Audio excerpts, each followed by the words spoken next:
Yeah, welcome back everyone for lecture 3 of our cloud computing and big data course. As usual, welcome to in-class, but also welcome to the remote audience as well. The last time we had lecture 2, and it's quite complementary to the lecture 3 now that shares much more light on the technologies. So let's review a little bit what we had in lecture 2 before we dive a little bit into the complementary lecture 3. We discussed a little bit about machine learning fundamentals, and we really had a very, very simple start based on many tutorials we gave that actually enables you to understand machine learning with any prerequisite. You basically can directly understand at least classification, where we focused on. There are other elements, of course, in clustering and regression techniques, which, would be many different algorithms. We will look today on one of the clustering algorithms as one example of understanding Spark. But of course, the world of machine learning, and some of you maybe have the complementary course that is actually running by Anna right now for machine learning, a PhD student here. So basically, there's, of course, a rich world of algorithms, models, optimization techniques, and of course, much more additional elements I couldn't teach, like validation and regularization. These both are very important topics because they differentiate the expert from the beginner, right? You don't do machine learning without regularization or validation. We shed a little bit validation light in our assignment, so there will be cross-validation, but I will talk about this later in our third course hours. So we said the general ingredients for machine learning was this kind of 3 ideas that there must be a pattern. So if you don't think there's any pattern, then there's nothing to look for. There's no way that machine learning might be useful. The second ingredient was basically if you have something like weather prediction based on known physical laws, numerical methods, you have this implemented and you just go ahead and use it. There's no point of finding a formula or basically do machine learning in a way. And then the third was really data must be existing. I think that's pretty obvious. Machine learning means learning from data. If you have these key ingredients, you can go ahead and do different modeling. We used the simplest model possible for differentiating this type of flowers, if you remember, right? We're looking on, could we automate the task of saying what type of flower that particular one is, Iris setosa or Iris virginica? So we always want to create a machine learning machinery that's not just looking at the existing classes and make that right. We want to do future unseen data right. And this is, of course, one of the key elements of machine learning that differentiates us a little bit from statistics. And classifiers like support vector machines are exactly for this, having a buffer zone to get future points right. But this is material that we cannot just simply teach. Support vector machines require 2 or 3 university lectures from me usually. So then we learned that actually there's a very simple algorithm that can help us. The perceptron learning algorithm, which was basically invented in the 60s, so admittedly very, very old. But the key essence to take away is that it's modeled after a neuron, and hence it's still today used in neural networks. Of course, it is on steroids, not having, let's say, simple activation functions. Today, we have inverse ReLUs, so rectified linear units, different tanges. So there are many different activation functions. Of course, you have a huge network of it, but this is still the key ingredient. And in the end, when we want to differentiate here something, we said there could be a line we call decision boundary. You see that a little bit in the simplified space here, where essentially what you will do in machine learning is to find a line that differentiates these 2 classes. So we play with this, we can modify it. And by this, let's say, simplified version of the equation for a line in, let's say, simple 2D space, but of course you can now go to multidimensional spaces with it. You essentially have then this kind of simplification with W transpose X. X is always constant. That's our data set, right? That's what we learn from. And W is basically now the weights that we steer and where to position the line in this space. Hence, we have to learn it basically in a very systematic fashion. And this will determine also the hypothesis, right? That's why it's also H in red. So which of the line we finally pick to actually get this line right, that hopefully, gives us for the future unseen data point exactly the decision boundary of saying you're either Iris setosa or Iris virginica. And this is basically the simplest learning model you can find, right? This is very old, of course, but still the basis for many other things that are actually today used still. You could have, let's say, simple linear regression, then you just don't need this. Regression is just a fancy word from machine learners for real valued output, nothing to be scared from. Essentially, you just have then, instead of this, more a line for each point and each value. We had the example of sales and marketing, right? You put more sales, then you would have a trend in the data of maybe automatically have put more money into the marketing or something like this. So simple relationships, really. And then basically we said we have another interesting regression and linear learning model, linear in weights. That's very important here. That's why it's called linear learning model. Could be still nonlinear relationships, but it's a linear learning model. And we said essentially we do still the same thing. So we sum up linearly using weights with the input data. And instead of just using the sign, which was a very hard function, right? So the step function is really hard, saying -1 and +1. We could have the sigmoid here, basically where we said this is just a very smooth curve. This enables us a little bit more smoother way of saying probabilities, how far we are to this class or how far we are to the other class. And essentially you do the same thing. Everything you just do is, instead of this sign function, you put in this function and it's defined like this. And basically then get to squashing the value, so to speak, between 0 and 1 with it. And this gives you again the two-class classification, but with a spectrum, not anymore this hard, let's say, cut between the two different classes. And when you do want to do this in the cloud, we need an implementation of logistic regression. This will be also part of your assignment, but of course also the things we have seen in lecture 2, where you use a Google Colab space, for instance, with a tool called Apache Spark. And Apache Spark is implemented in many different clouds, not only in Colab, it's in HD Insight. It will be also revealed still to you, even if you don't use it in the assignment. I will do demos in the practical lecture 3.1 on it, basically using my credit card. But in the end, Spark is adopted quite in many clouds. But what we left out a little bit was how Spark operates. You have seen PySpark and the Spark sessions and a little bit of little small aspects of it. But today, really, the idea of lecture is learning a little bit about Spark and think about how that works, let's say, in the cloud. So another, let's say, more practical topic, really, because Spark is something what is in the majority of clouds used for different applications, from banking to health to all sorts of analytics. So when we look on the outline, we will see the basic Spark capabilities. You can have workshops the whole week for Spark, right, from morning till evening, and you didn't cover everything. Spark is a huge framework, but it's not the idea of just learning Spark in this course. The idea is more getting conceptual ideas how the cloud works with such frameworks. So we start a little bit with actually design goals, where it came from, big data, connections and so forth, but then one key concept where they reside in distributed data sets, where also a little bit of fault tolerance and source insight. So we will talk about this. They had planned two concepts called transformations and actions. We will look at this a little bit, how Spark works there.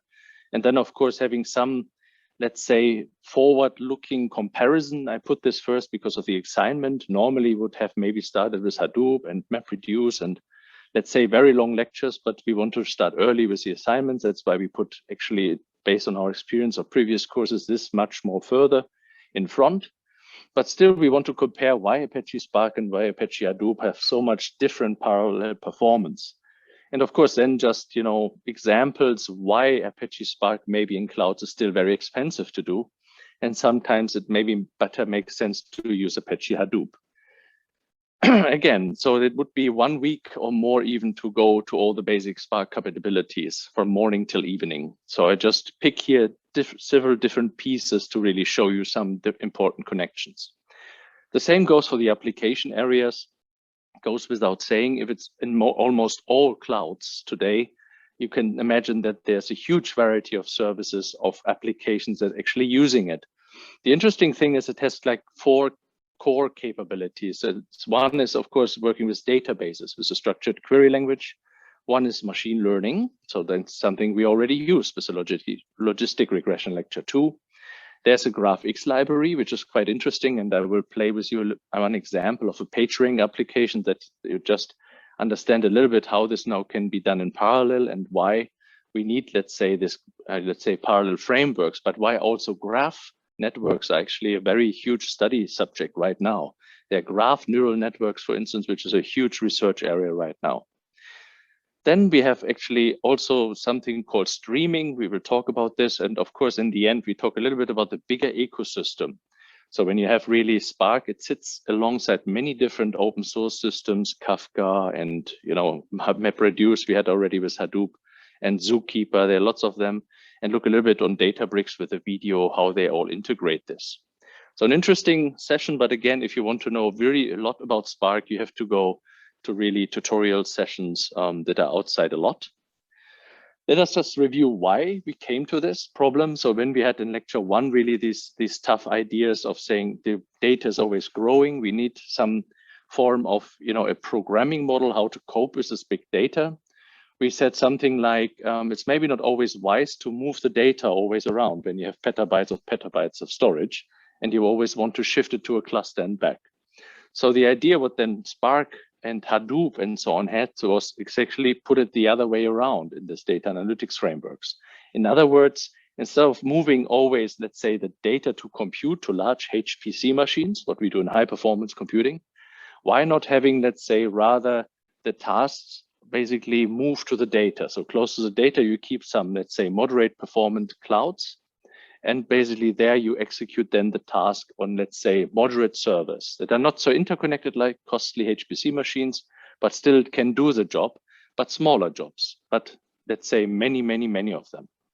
So this is a kind of key idea that gave rise to this data analytics frameworks, because it's obviously not anymore high performant to really ship so many petabytes on the network. Then the other perspective of the story that we will also review a little bit later when we look on the Hadoop distributed file system. Of course, when I have data and in petabytes, I want maybe rather have chunks and then distributed. So there's a counterpart to what I'm today telling more about the computing intensive parts that is actually more looking on the data side, but it will come gradually in the course. So we'll talk in lecture 5 then much more about this part, right? So that's why we have to build it gradually. Also in Apache Spark, you see there's a base library or the core if you want. And then you have this interesting application libraries where I pick an example from each of those in the second part of today, from SQL, streaming, machine learning, and graph, so that you have an overview what you can do with Apache Spark and where it is really good at. So when you now look a little bit, what's the key difference really from 10,000 feet perspective between this so-called Hadoop? Someone has heard from Hadoop already? Very famous, okay, but from Spark, I hope, before my course? Also not, okay, interesting. So these are very popular open source frameworks in the computing domain, which are, of course, also often used under the hood, so you will not even notice, right? So people have used Gradescope, as I was saying, they automatically used S3 from Amazon without knowing, right? Because there were all the data. So this is the same thing. Sometimes you don't even notice this Apache Spark or Hadoop was used underneath. But if you want to have the key differentiator, while Hadoop was, let's say, very long established, it was the first implemented kind of distributed file system. On top of it, a nice framework for doing MapReduce. There was always, let's say, not really an optimization to memory. And you remember in lecture 1, we talked about the speed of memory, right? This is much more faster.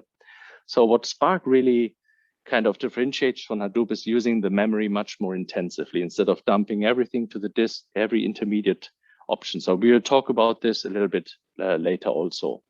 And there are no newer frameworks. Apache Flink is one that is also trying to do this.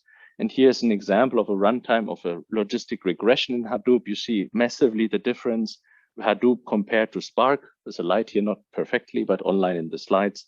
You see that actually Spark is much more quicker.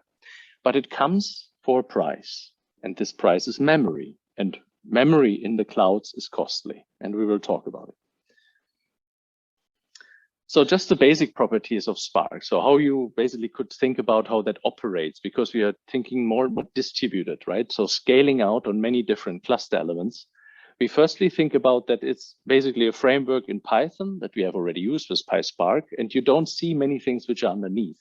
But if you want to have an architecture, how it really works is essentially having a Spark context. That's what we created in lecture 2 in PySpark.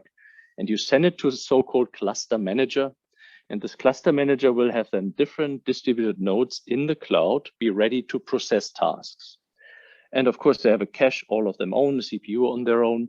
But essentially, this cluster manager knows about these. And once it has been operated, it comes back to your basically driver program or integrated in a Jupyter notebook, whatever it is, how you use it from the client perspective.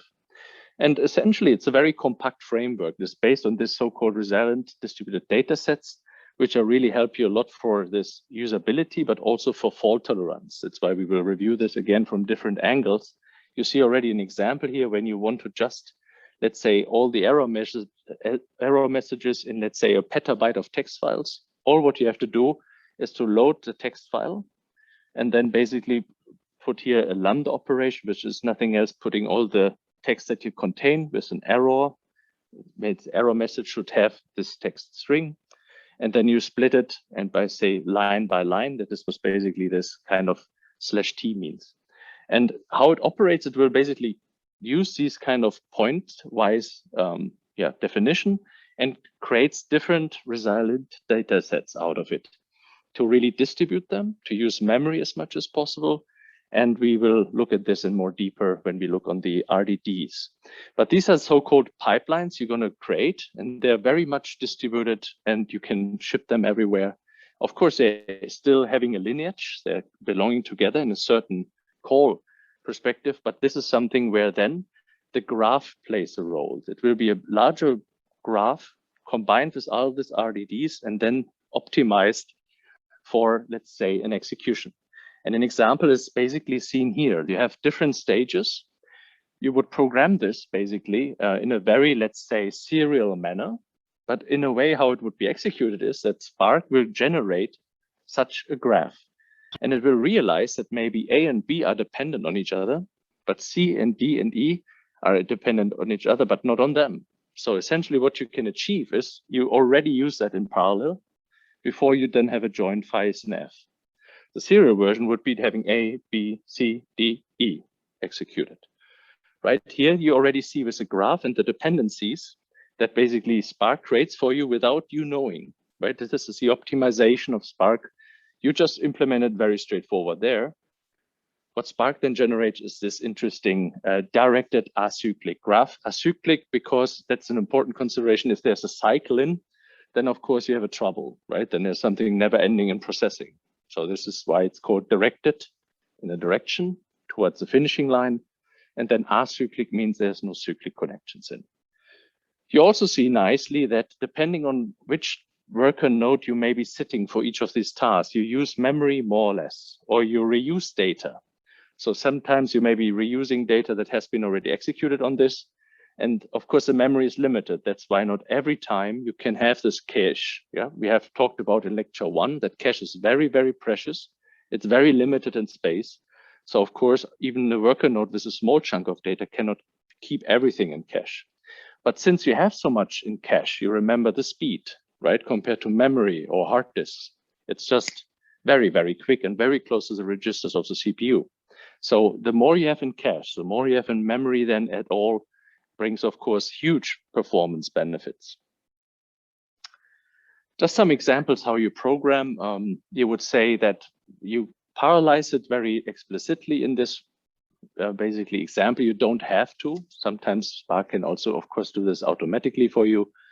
Here's an idea that you have an array from 1 to 3. That means if you parallelize this, you would have, let's say, these numbers in 3 different chunks now, basically existing. And when we now think that we put this nums and want to do something with it, we have the data now here in this nums, and we want to do something with it. One example is a typical map function where you define then whatever comes in. So 1, 2, 3 is the X coming in. You want to just have basically the square out of it, which means nothing else. And when you put the 1 in, 1, when you have to put the 2 and 3 goes to the 9. So you see how simple actually this transformations, data transformations can be done by a one-liner, right? And of course, a small function you can define. However you define it, depends on you. You see another example of modulo. Yeah, the modulo parameter is basically defined as everything which is here coming out of should be 0. Then we basically keep the numbers. It's a filter. So that's why we have to define a function that has some filter function. And here we define every X, which is actually can be, divided by 2 and has a 0 outcome should be kept. In other words, it's basically then the 4. So, and that's why you basically go and go and program line by line, and it will be another RDD concatenated. Then another example is a range of numbers where you have this the definition from 0 to x, and you take the range from all of those. The interesting thing is still that you you basically don't really see a parallelization. You don't see communication that from this node need to go to that node and that node. You don't do this explicitly. In the HPC course, we more or less do this with MPI send receive or MPI or reduce. We really communicate with all the different cluster nodes. Here, you don't see a thing. All you need to concentrate and can concentrate on is the application logic. So what I want to do with the data. And that's the beauty of Apache Spark clusters. And here actually are more examples. So this one was transformations. The other one is actions where you really get, let's say, a real value out, right? So when you have here again, our example of parallelization, here want you to collect something to a local connection from all the different parallel RDDs again. It's kind of the opposite operation, just as an example. And then you take 2 out of them, will be the first K elements, 1 and 2. And it's a probably obvious count.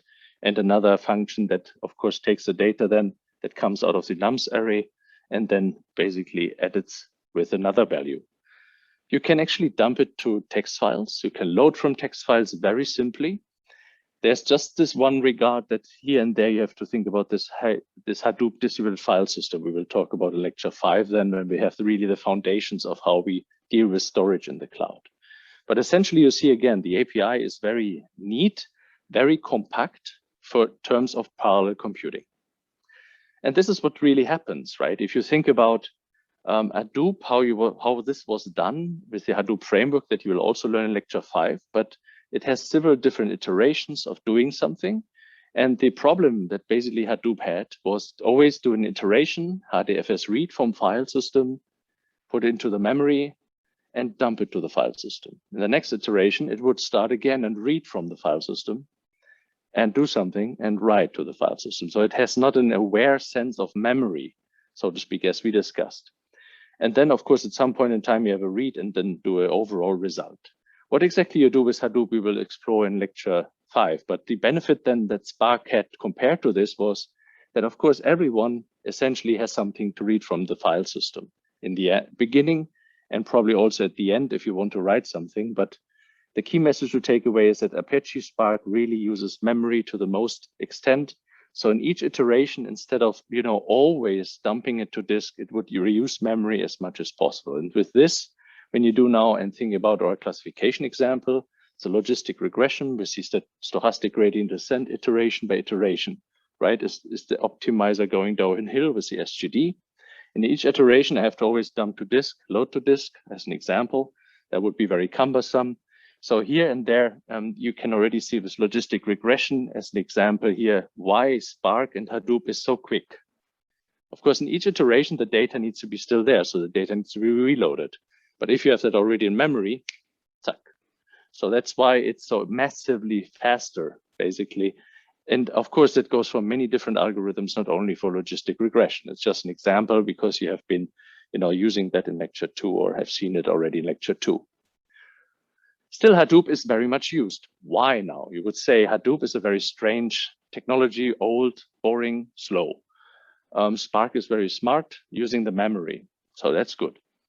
So here's one just a view of what it means really when you want to go to some clouds. Amazon is an example. We will talk about this also later in the course. It has this Amazon Web Services. If you remember, I talked about the scalable computing, the elastic computing cloud. And when you really want to have, let's say, a system which has lots of memory power, you see different instances here of different, let's say, non-volatile memory solutions. Then you really see how much you pay per hour when you have, let's say, a very low memory version, right? Or memory optimized version. You see here, $26 per hour versus 2 hour or basically 3. Now, and here a couple of cents when you have a less optimized memory. But this means, of course, you don't have so much memory space. So Spark cannot use memory, and Spark will be as slow as Hadoop in the end because it has also to dump to disk. So in the end, what I'm telling you is, Of course, Spark is smart. Spark is a good framework, but you have to have the resources for it to really enable the good speed, which means you go to the cloud and pay the price for it. Like 26 dollars per hour is already a lot for a startup if you think you have lots of AI to work on and doing this in parallel. Just an example to relate it a bit to the cloud situation, to the resources, right? So when you now want to do this on Amazon Web Services, you really have to have a good business model. Then the DAC we already talked about. Let's come more how the directed acyclic graph is really, let's say, put together with the operation perspective. So how you basically see your application in context, but also how the scheduler then uses these RDDs and put out the DAC and put it to the different tasks. Actually, you start here, you automatically, indirectly, when you activate the Spark context, get this kind of cluster manager and of course access to some local threads if you want. The cluster manager will be then one that scales out like this. So it would have knowledge about how many of these nodes inside the cloud you can scale out with. And of course have all their storage locally, but connected to this Hadoop distributed file system we will talk rather in lecture 5 about. But from the execution perspective, it would now take your application code, which is essentially just, line by line discussion. Here's, let's say, an example about counting words we will discuss again and again, and will be also one part of your assignment and basically assignment 2.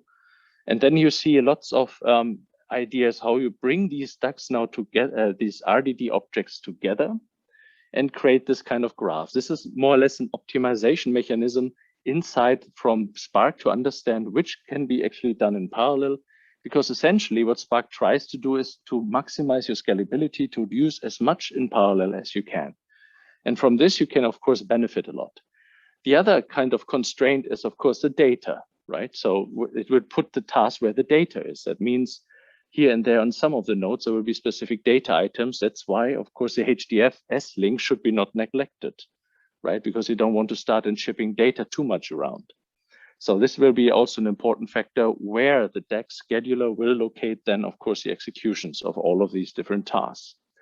And then the executors are really very, very small, tiny bits of all this big, let's say, things you actually created here. It will be put in the scheduler, and this scheduler then again breaks off and creates little tasks from it. And then this little tasks go around in the cloud and will be executed where it makes sense. And there are lots of tuning algorithm, cache awareness, I already said, put the locality of data and reuse into account, partitioning aware, and lots of other things. And essentially the same goes for these kind of transformations and actions that we already talked about. Transformations is more from data to data. Actions really put an exit value, put some form of a result there that you can maybe put to storage.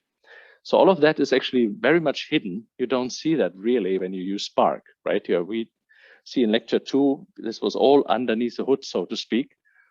Now looking a little bit on the kind of scheduler, which is behind this, one of it is Yarn. You have actually different ones, but Yarn is a very popular one, also used by Reduce, MapReduce, and Hadoop these days. Again, you have this resource manager that would be having, let's say, different nodes and will know about it. And they consist of tasks wise that you can execute, but also, of course, data, right? So this, again, the data notion will be important. But of course, then you have also something we call the name nodes, which are more metadata nodes, knowing about the existing of those and informing the framework which of the nodes is down, which is actually having this and that data chunks. So someone is, let's say, helping a little bit this manager, this resource manager, to control everything, also to know everything. That's why you have sometimes secondary name nodes, 2 times metadata. So in case of if one of them fails, then the cloud would be, not accessible. That's why you have sometimes a redundancy of those. And then you have a history server, just basically to have the history documented and where you can look in.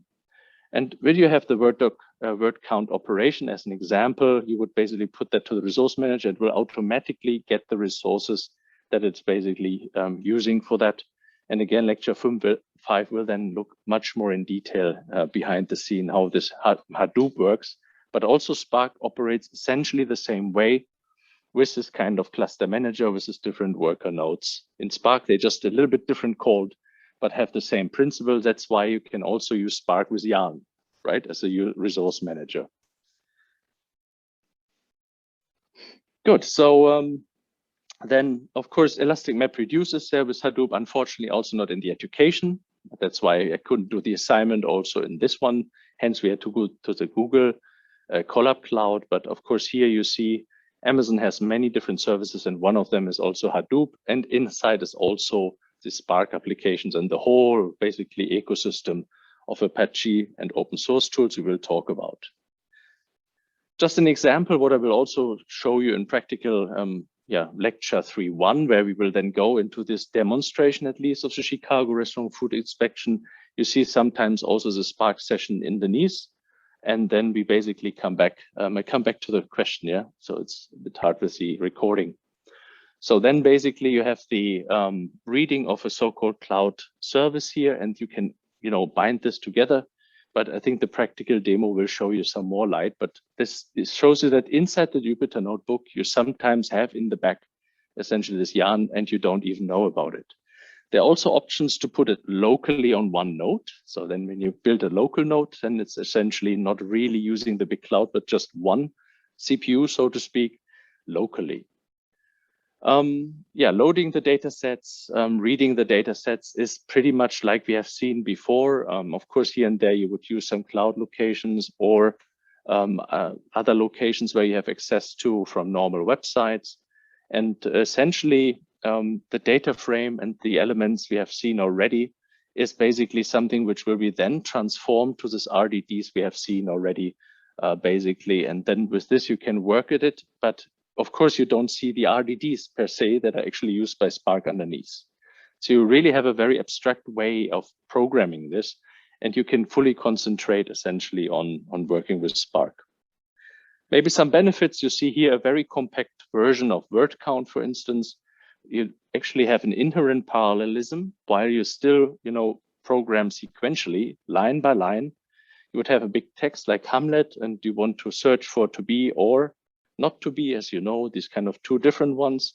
How it would work is basically just, of course, counting the words, how many of them will be there. And you can basically group them by these kind of words. And every time a coincidence, or basically it would be find one word, it would put a 1 and 1 and 1.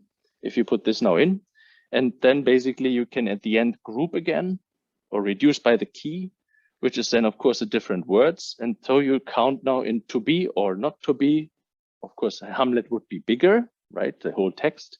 Then you would have higher words. You see that be comes twice, not one, or 1 and 2 twice. So this is the grouping mechanism. And we will look at this in lecture 5 very much in deep detail. Just take away the message that Spark is here very, very compact with this RDDs. And you don't see any of the parallelization here. It's what's happening.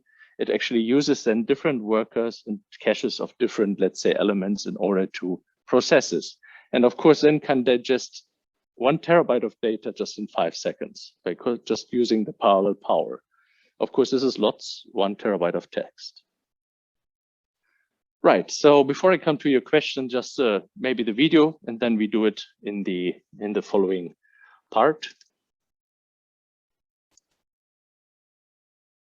So this gives you a nice overview or summary again about the overview of the driver and everything. Runtime architecture of Spark application. In this video, I'm going to explain about the runtime architecture of Spark application. By the end of this video, you will know the internal details of how a Spark application runs. Apache Spark uses master-slave architecture. The client submits a Spark user application code. When an application code is submitted, the driver implicitly converts user code containing transformations and actions to logical directed acyclic graph, DAG. At this stage, it also performs optimizations, such as pipelining transformations. Then it converts the logical graph, DAG, into physical execution plan with sets of stages. After converting into physical execution plan, it creates physical execution units called tasks under each stage. Then the tasks are bundled to be sent to the cluster. Now, the driver talks to Cluster Manager and negotiates for resources. Cluster Manager launches executors in worker nodes on behalf of the driver. At this point, The driver will send the tasks to the executors based on data placement. When executors start, they register themselves with the driver, so driver will have complete view of all executors. Executors start executing the tasks assigned by the driver program. At any point of time, when the application is running, driver program will monitor the set of executors that runs. Driver will also schedule future tasks in appropriate location based on data placement. The user program may cache data in certain locations using cache method or persist method. Driver tracks the location of cache data and uses it to schedule future tasks that access that data. Driver exposes information about the running Spark application through a web UI at port 4040. So, if you are running the application in localhost, the web UI link will be http://localhost 4040. When driver's main method exists or when it calls Spark context stopped method, it will terminate the executors and release resources from Cluster Manager. In this video, we saw the runtime architecture of Spark application and how a Spark application runs when a job is submitted. In the next video, we will learn about RDD, which is the Spark's core system. Okay, so that was already part one. Admittedly, a very quick introduction to Spark, which takes otherwise a day. But yeah, that's all for the first part, and see you in 10 minutes.